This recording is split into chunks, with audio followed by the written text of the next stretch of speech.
Pour faire cette correction-là, je vous avais déjà demandé ici de remplir un exemple de la vie de tous les jours. Si quelque chose, je dois faire ça. Sinon, si ce quelque chose n'est pas réalisé, je fais autre chose.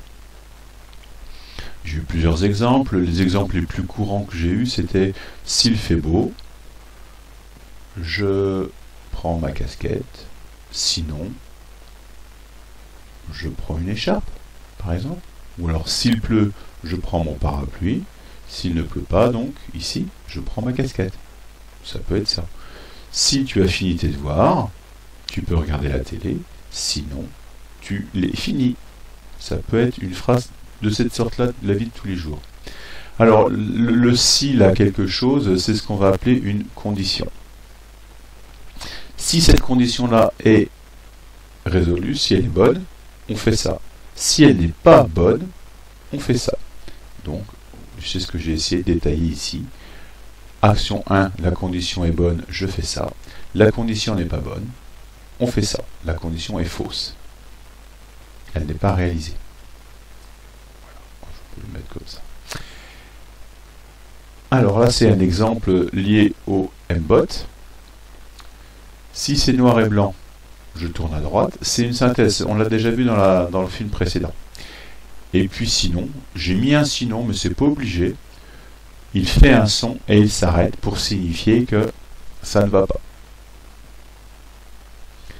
Le sinon, c'est compliqué parce que ça veut dire que s'il ne voit pas du noir sur le capteur droit et du blanc sur le capteur gauche, il va s'arrêter. Donc le sinon est à éviter dans la programmation du mbot. Il vaut mieux faire plusieurs si simplement. Donc ça, c'était un petit rappel sur le terme important qui était la condition. Voilà. Et est-ce que la condition est bonne ou elle n'est pas bonne? On réalise ça ou ça. Alors, sur les sources d'énergie. Alors, oui.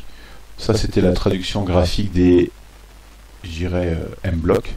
Si sans le sinon. Et le si avec un sinon. On peut utiliser l'un ou l'autre, mais je vous précise que le si tout court, c'est plus simple à utiliser dans un premier temps. Alors, les mots ici, j'ai eu vent, éolienne, barrage, eau, électricité, nucléaire, musculaire. Qu'est-ce que j'ai d'autre? Électricité, pile, batterie, force, vitesse, mouvement, etc., etc. Ça, c'est tous les mots en vrac qui vous viennent lorsqu'on parle d'énergie. Par contre, ce qui est embêtant, c'est que l'énergie, on ne la voit pas vraiment. On ne voit que ses effets, c'est-à-dire ce que va faire l'énergie, ce que va provoquer l'énergie. Alors, ce que l'on peut voir facilement, c'est à chaque fois si ça bouge. Si ça bouge, c'est qu'il y a de l'énergie quelque part. C'est un mouvement.